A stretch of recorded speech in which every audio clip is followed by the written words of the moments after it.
So welcome everyone. I know it's been a long morning and we are a bit behind the schedule, so we will try to make sure that we finish on time and you will have your lunch. So we will keep it as interesting as possible to get you motivated before lunch. So our topic today is using data to help shape the future of sport. Since this morning we have had really interesting presentations about how children and young people get into sport and what is the purpose for them staying involved in sport.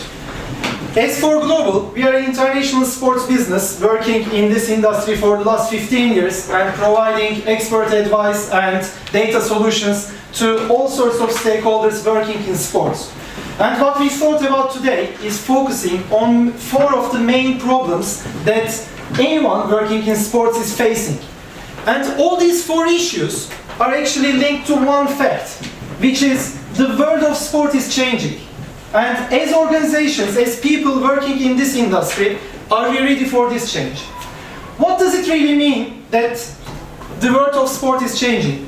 First of all, retention is one of the biggest issues any organization that works in sport is facing. And if you consider children, young people involved in sport, one of the main problems linked to retention is how people communicate is changing. In this digital age, as organizations or as individuals working with children, young people, and especially considering a lot of people involved in our sport are under 18s, are we speaking their language? Are we communicating with them in the right way? The world of sport is changing because compliance is a much different issue what it was before. How data is managed is changing.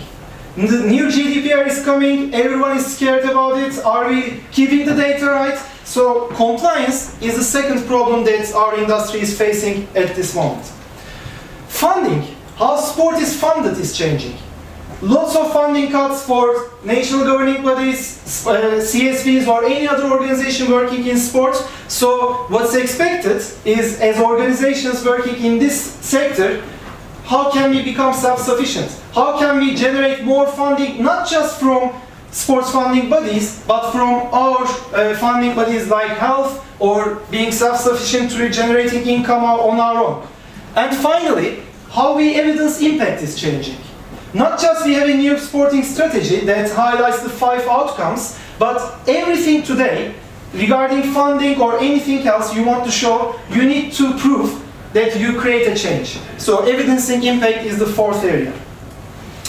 So if we are focusing on those 4 key challenges, what are the organizations we are talking about? What's our ecosystem? In our ecosystem, national governing bodies, sports funding bodies, local authorities, county sports partnerships, sports delivery partners or facility operators. All these stakeholders create the environment that we work in, and as 4Global we are interacting with all these individual players. In terms of how we address those 4 issues, in the first part of our presentation, I will be telling you how we approach it as 4Global, and in the second part of our presentation, my colleague Natalie will give you some practical examples from each of these stakeholders in terms of our approach to those 4 key challenges. In terms of our approach to these 4 challenges, as 4Global, we have generated 2 different ecosystems, which we call the Sports Hub and Data Hub, which addresses the core market and mass market to help to empower our solution partners to address these 4 key challenges.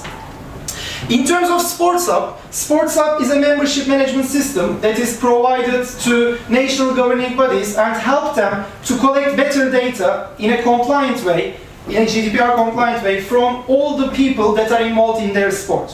And furthermore, it provides them with opportunities to proactively engage their customers and to communicate with them to ensure their retention is as high as possible. Within this environment, it's not just a software solution, but it's actually a business solution involving a lot of different partners from the industry. So, national governing bodies we work with in this part of the business make sure that they are looking for generating more funding by creating their own brands and providing actually branded items back to young people and becoming self-sufficient. They are looking at ways, rather than sending blanket emails to all their members, finding the right ways to engage with the members at the right time with the right offer. So this is targeted at providing the best solution for them to address retention and compliance and funding issues. On the other side of the business, we have created the Data Hub about 5 years ago, which is basically the largest repository of sports and leisure sector data, getting data from leisure center operators and other sports delivery partners on a daily basis in one standard location, and then helping them to standardize their data. Why is this so important? Because up until Data Hub came and addressed this issue, one of the big challenges we had in the sports sector was evidencing impact.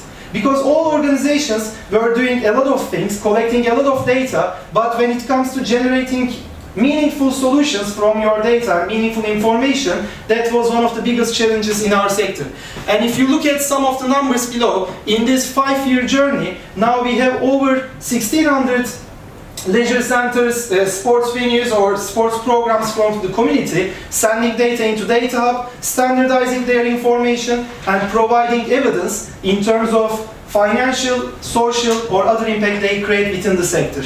So these two together, Sports Hub and Data Hub, helped us to unite the industry in one way where data helps them shape the future of their sport and actually evidence the impact they are making.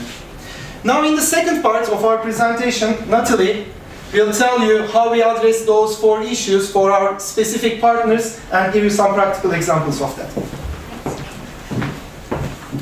Perfect. So thanks, Utku. I just wanted to, in this section, just be able to try and bring some of that to life a little bit, so you can almost go back and think about how this might start to apply to you.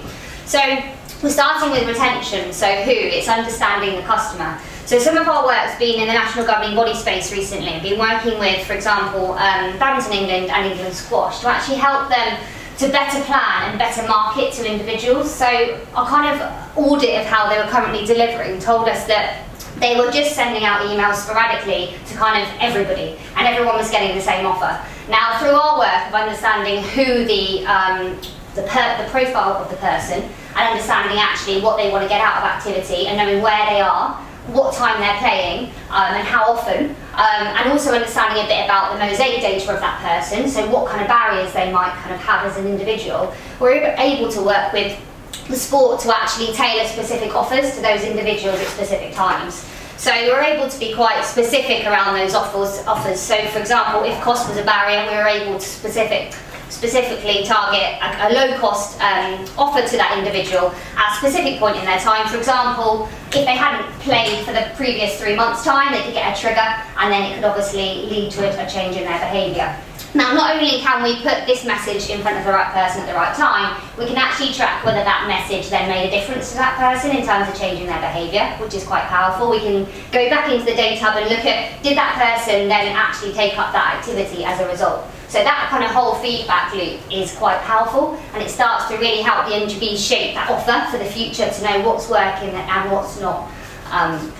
Okay, so in terms of compliance, the examples here are particularly across the below, as you can see, England Boxing, British Taekwondo, British Judo, and the others. And we're able to actually use the Sports Hub that Utku started to mention before, and actually help national governing bodies to get a handle on actually almost managing their data effectively internally.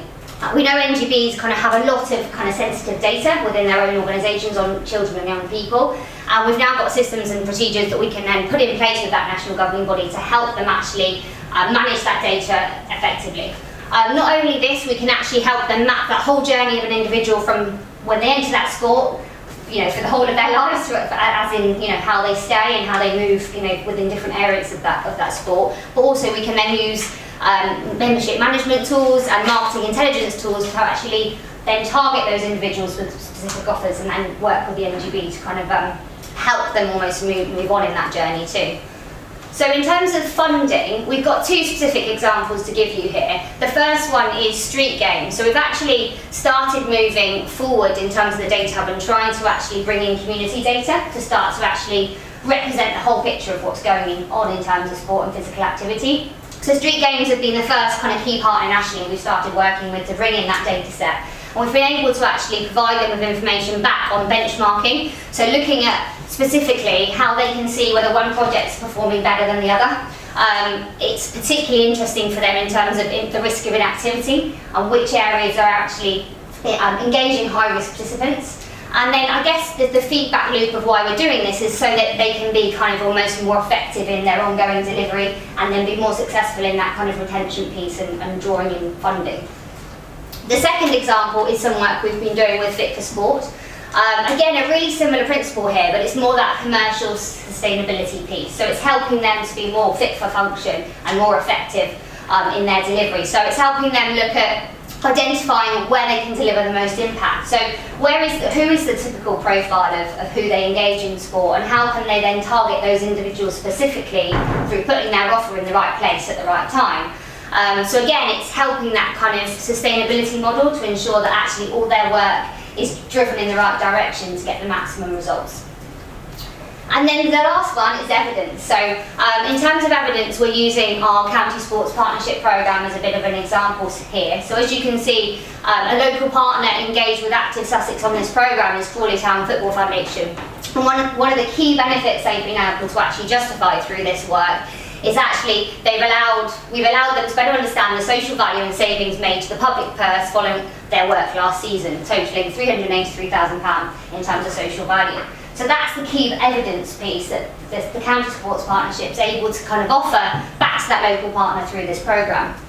I guess the wider programme, just to give you a bit of background on where this has come from, is we are kind of empowering the County Sports Partnership to become the data intelligence coordinator in their county, to look at everything that's happening across their county and look at actually what's working well and what's not, and looking at that single customer view of what's happening. Like I said before, it's really bringing in that community data. So CSPs are really well positioned to work with different delivery partners that we're currently not working in. So Upshot Substance, Active Network, for example, they're delivering sport. If we can access and bring in that data into the data hub, we have that wider profile of what's going on. And in terms of the CSP programme, what's really powerful here is the CSP becomes that service provider of intelligence and insight in that county. So what we try and do is empower the CSP to then deliver specific benefits back to the local partner on this data and insight and evidence piece that we've been able to capture. So a few things we may be able to report on are better planning activities to grow participation. Where are we reaching, where are we converting high numbers of people and where aren't we? What kind of programmes should we be programming based on the national information and what's going to be most likely to getting these people active? Helping them deliver greater social impacts and therefore supporting commercial sustainability. So it's empowering the CSP to become that coordinator and deliver this service back. Okay, so I guess bringing it back to the beginning of the presentation, all of these elements, we'd invite you to come and speak to us at some point, and we'd be delighted to work with you to offer you an initial health check so you can almost understand where you are in that journey, but also how we can then work with you on all of those 4 key elements to then move you kind of almost further on in your journey, really. So that's kind of the end, but it'd be great to receive any questions if anyone has any.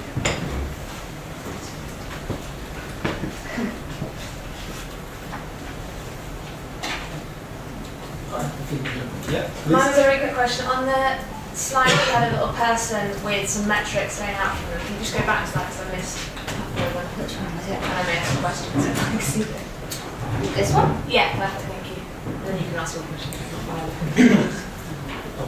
Okay. I can see that you've been pulling a lot of data on participants and activity from a lot of different places. But what's kind of the main challenge you faced in terms of explaining this to local partners or working with CSPs who are maybe new to this kind of space? In terms of persuading people to share their data with one central source, what kind of challenges have you faced and how have you got over this? I think in terms of data capture, we're quite aware that data capture isn't often in place for a local community organisation, so that's been a big barrier. So a lot of what we do is education around why people might move towards a electronic data capture tool rather than using kind of a standard Excel document. So if we can move them on to kind of that next point in their journey and they understand what the benefits are around what we can provide back, they're more likely to kind of take on a solution like that internally. I guess secondly, it's more about proving what the impact is back to them. So if we have an individual case studies from, for example, Crawley Town Football Foundation, then they can start to see the impacts that others are getting. We can start to bring the story to life, but also the benchmarking piece is really powerful here. In the leisure industry, the Data Hub, a key element of where that kind of whole principle came from was the fact that they could benchmark themselves against others.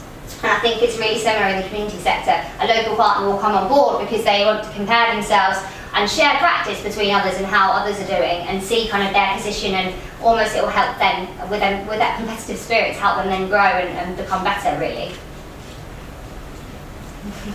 Mark? Yeah, please. Where's the data stored?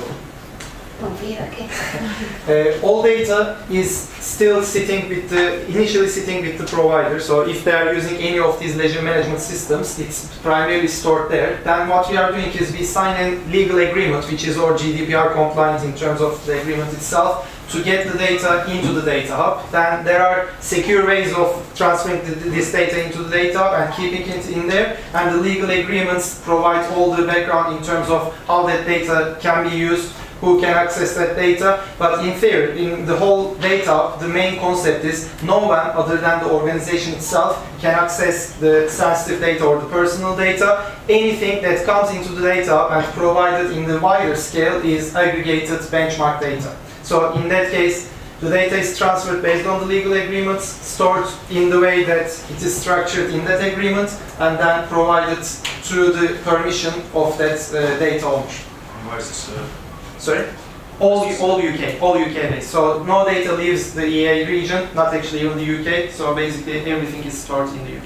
Because there are certain kind of rules around European funding. Yes, basically one If of... it's in the cloud, it's a bit tricky. Yes, but what's important is where your cloud servers are based, and basically all the cloud servers we are using is not even the UK, I can say they are London based. So the data never leaves the EA region in that sense.